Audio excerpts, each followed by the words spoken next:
Good to be with you, at least all virtually this evening. I wanted just to give everybody a quick update on where we are in the state in terms of the total number of cases that have tested positive, lay out a little bit more detail about two executive orders that we have advanced today in the state of California. I want to talk about some changes with the Small Business Association, issues related to evictions in the state of California, the Department of Motor Vehicles, which has become a more pressing issue for many in this state, and then some broader directives related to health clubs and gyms and gatherings across the state, as well as a reflection on what occurred today in the Bay Area with 6 counties that moved forward with isolation procedures, sheltering in place for non-essential activities. Let me begin by giving you the overview of the number of people that have tested positive in the state of California. 392 is our current number. Of course, this will change tomorrow. That's 57 individuals more than we had yesterday. That represents about a 15% increase. We still, as of this morning, have only identified, tragically, 6 individuals that have passed away, though just in the last number of hours, 2 additional individuals have passed away. One individual, homeless individual in the Santa Clara region, and one senior here in the Sacramento region. We'll talk more about that tomorrow. That's not in the totality of the number of people that potentially have passed away in the state, but that's an accurate number up to this moment. Beyond that, I want to talk a little bit about some of these new executive orders we've advanced. One of the most important things we can do, particularly in relationship to the tragic loss of another death of a senior, is really begin to flood the zone as it relates to our resources and make sure that we are utilizing all of our state resources, the Health and Human Services Agency, at our Labor Department, to really focus with a deep prioritization on protecting our seniors and protecting caregivers to our seniors, not just in assisted living facilities and skilled nursing facilities, but in our regional centers, those with disabilities, and more broadly, those with compromised immunity.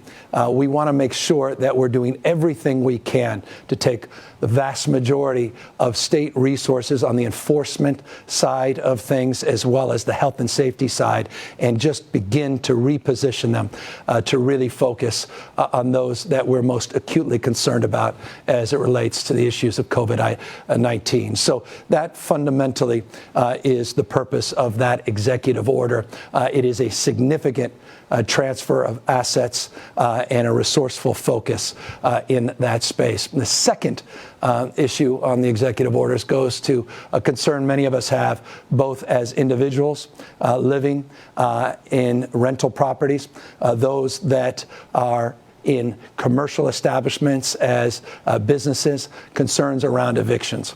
We are waiving the civil code in the state of California to allow locals to put moratoriums in place.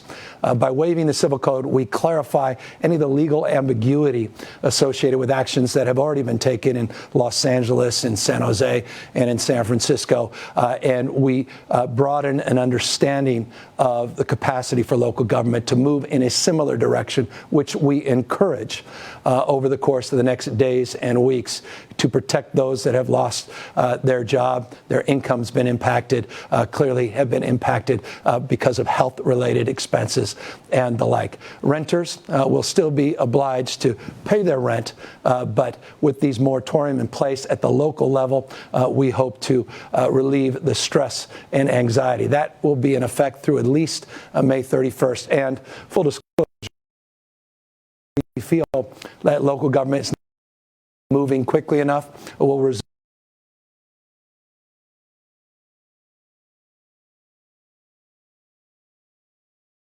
this now with that barrier and that clarity now provided.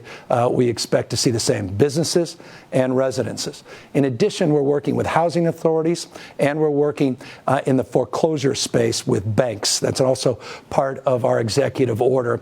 And we're also working with our Public Utilities Commission to make sure that utilities, both for gas, water, internet, landlines, cell phones, that we're not disconnecting vital services, and we're not fining people late in payments. The utilities, to their credit, have said all the right things. I expect they'll do the right thing, but with this directive, as part of this executive order, we'll be more aggressively monitoring that to protect and preserve those individuals that are unable to make those critical payments.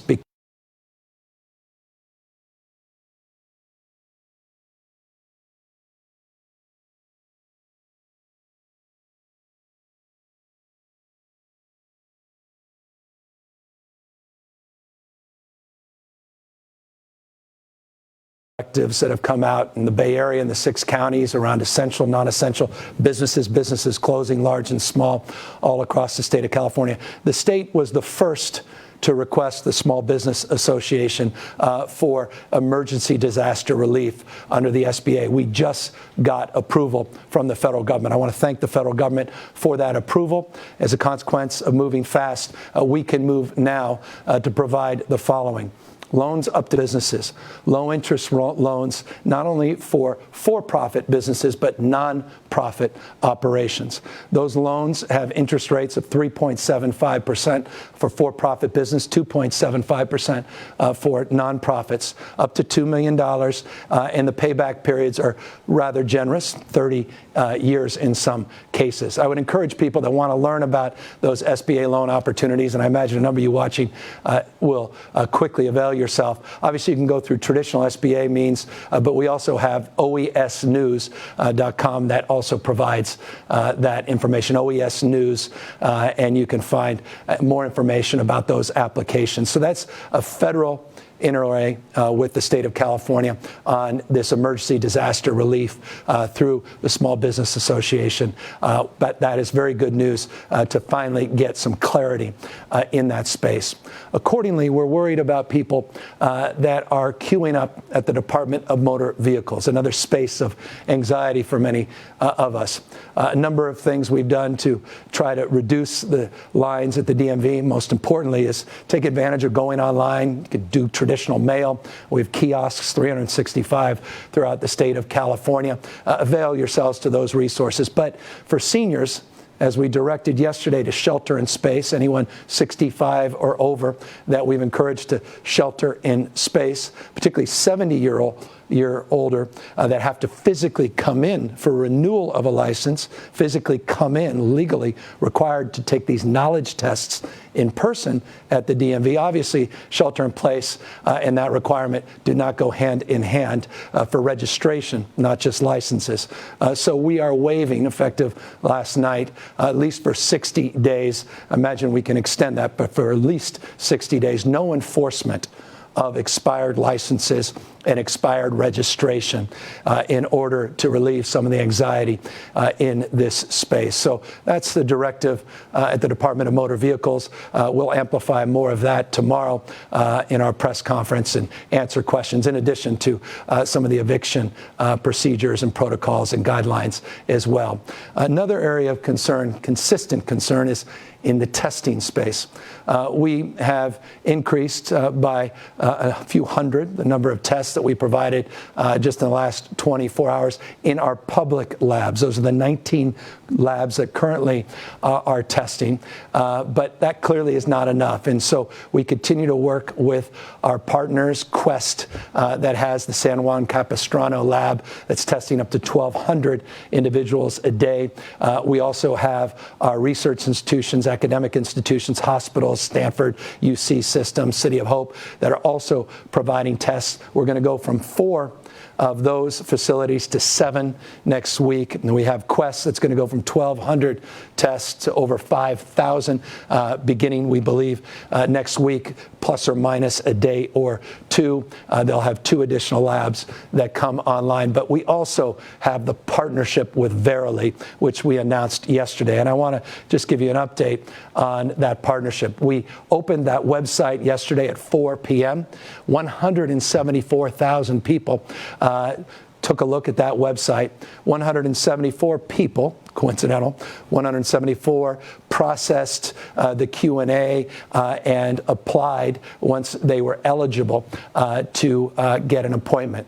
50 people availed themselves to a specific appointment, and today 30 people showed up. And again, this is the first day of its operation. You'll see this significantly increasing over the next coming days and weeks. 10 of them down in Santa Clara, 20 at the San Mateo site. So again, 2 sites that are doing the physical swab tests with appointment only through the Verily portal. We will have tomorrow tests available for a substantially larger cohort. We're now going to test hundreds of people tomorrow at both sites, and eventually we'll see that grow by a minimum anywhere to 200 to 400 per site. Again, a little bit of cushion there as we increase the operational capacity for this pilot project. The whole idea is to move this mobile site beyond the Bay Area, beyond Santa Clara, hardest hit in the state of California on COVID-19, and in San Mateo, and get it into other diverse parts of the state of California. But the good news is operationally, things went fairly well, not perfectly, but fairly well. And I want to just thank the Verily team for stepping into this space, providing the swabs, providing the professionals, providing personnel in that respect, the PPE, the protective gear, and availing themselves to this partnership, which we hope will scale, not just in the state of California, but this platform can, we believe, scale with the sophistication that only Verily can provide under the Alphabet group of companies across the rest of the country. That's not the only mobile sites we're considering. Tomorrow, I'll talk about potentially 50 additional sites throughout the state of California. Currently, our biggest concern outside of the issues of homelessness, or rather, seniors is also in the frame of homelessness. We have really stepped up our efforts of outreach. I mentioned that we are in the process of procuring hundreds of trailers and mobile home parks. We're already drawing down specific numbers of trailers and mobile homes.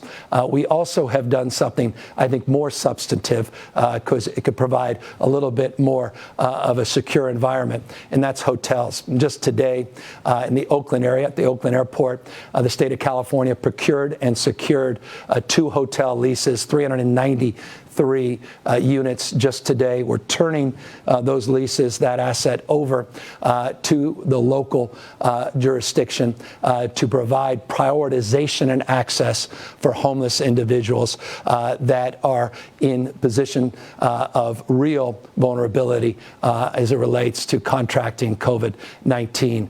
That is the beginning of what I hope over the course of the next many days to announce hundreds and hundreds of others, thousands, we hope, of units in the next days and weeks of hotel rooms available with priority to get people out of these encampments, to get our most vulnerable into a place where they'll have a key, a lock, a place to call their home, and kind of wraparound services that are required to meet this moment. Also working very closely in the shelters to create distancing, address the issue of mixing. But again, we will overwhelm ourselves if we don't move with real urgency in this space. And I want folks to know that's happening. By the way, just to underscore that, we've identified an inventory of over 900, in fact, 901 hotels that are in the inventory where we're in the process of negotiating with locals and beginning to negotiate with those owners of those hotels to potentially convert their hotels in the interim for use for our homeless individuals as a priority. We also recognize that with the concerns and the acuity of focus that came out of today's announcement that originated by our health directors throughout the Bay Area in Northern California, led by Santa Clara County Health Director and others, directing, not advising, directing this isolation at home, directing sheltering in place, and still providing ample opportunities to address anxieties and concern around getting medications and groceries, still availing yourselves to restaurants, but not in the establishments, only for the purposes of take out and bringing that food home. All of that has raised the ante around an acuity of focus that I have around mutual aid and mutual support.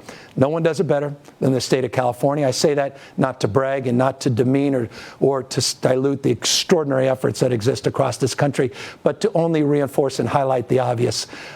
We do a lot of this through wildfires, through issues related to mutual aid associated with earthquakes. California uniquely positioned to provide that support to local government. And the whole idea of mutual aid is simple.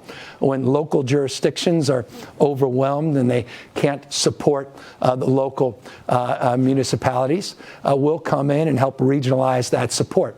That looks very familiar to people, particularly in Northern California, parts of Southern California. Just last year in our wildfire season around our PSPS, where we had those blackouts and we provided mutual aid, as well as obviously just addressing the need to respond as well as prevent, let alone recover from these wildfires. So the California Highway Patrol is part of that mutual aid. The National Guard is also part of that mutual aid system. So we are deploying that mutual aid, pre-positioning assets throughout the state, working with local law enforcement to begin to regionalize strategies, not just on the public safety side, but specifically in this case to address the issue of logistics, to make sure that those that are sheltered in place, particularly our seniors, the most vulnerable, that they're getting their medications, that we're doing everything we can to secure that their food is available and food is provided in a safe manner to them. So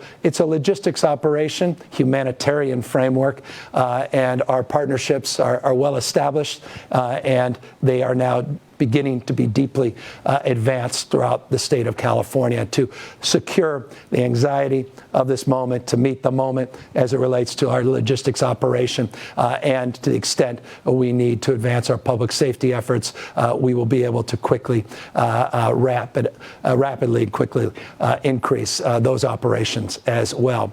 But in order to codify the directives, the now very focused directives of our Bay Area partners, and the fact that the city of LA, the county now of LA, the county of San Diego, and others have put out more focused guidelines on bars and restaurants, and nightclubs, gyms, and healthcare facilities, and movie theaters. We're also announcing a new directive to align those strategies. So no longer providing those access. We are directing those gyms and healthcare, the health clubs that closed down for the moment, as well as those movie theaters, and then strengthening our focus on restaurants to align with the Bay Area, align with those larger counties, and asking our restaurants to close down for the moment, provide takeout if they wish, and operate in that frame. But that will, I think, focus alignment throughout the state of California at this point, we believe is necessary. Accordingly, and in closing, I don't want to belabor this, but I want to also make this point about gatherings. I've been asked by a number of people, said, some states had gatherings that they wanted to cancel that had more than 500 people. I said, well, why 500? Why not 400? And others had 250. California is one of the first to do that. Others said it should be 100. New administration guidelines have it down to 10. As you know, with the new directive in the Bay Area, many of you do know, if you don't, the new directive coming out of the Bay Area and the 6 counties is no gatherings, which just makes sense to me at this point. If we're asking people to shelter in place, to isolate at home, we certainly want that for our seniors as a top priority, 65 and over. The point of gatherings is lost on all of us from a public safety and health perspective. So directing that no gatherings be considered advanced in this state, that's the new guideline we're putting out this evening as well. And we think it's very rational under these circumstances. Disruptive, I know, for some, but rational, we believe, in this moment. I'll close with this. There's been a lot of focus today around a directive from the administration for states to purchase their own ventilators. I just want folks to know, state of California is already ahead of the curve. We already are procuring direct ventilators. I mentioned yesterday in a press conference, our hospitals have over 7,587 ventilators in their portfolio. We have cache of close to 700 in our EMSA and Department of Public Health. We're also procuring from the private sector a number, hundreds of ventilators as well, and we'll continue to procure additional ventilators. I say that not to be flippant. I don't say that even lightly. I just say that states are doing what we can through the procurement. We clearly would love to have more support from the federal government in that space, testing included, RNA extraction kits, these reagents, as well as more swabs, which we believe are necessary to provide the scope and scale of testing that I think we all deserve and you demand. But in addition to that, these ventilators, respirators, we certainly will need support, but the state of California is not waiting, and we are leaning in that space as well. So that's broad strokes. Forgive me for belaboring some of these points, but a lot to announce today. More that we'll be announcing tomorrow, actions by the California legislature, additional actions we're taking in a number of different spaces. We'll be able to amplify those in the morning, answer questions. But the state, I continue to believe, is meeting this moment, asserting ourselves, continuing to lead, and working collaborative with our partners, not just the federal government, but the incredible leadership at the state level, conversations throughout the day with governors of large states, small states, all in a collaborative mindset to meet this moment. Thank you, everybody.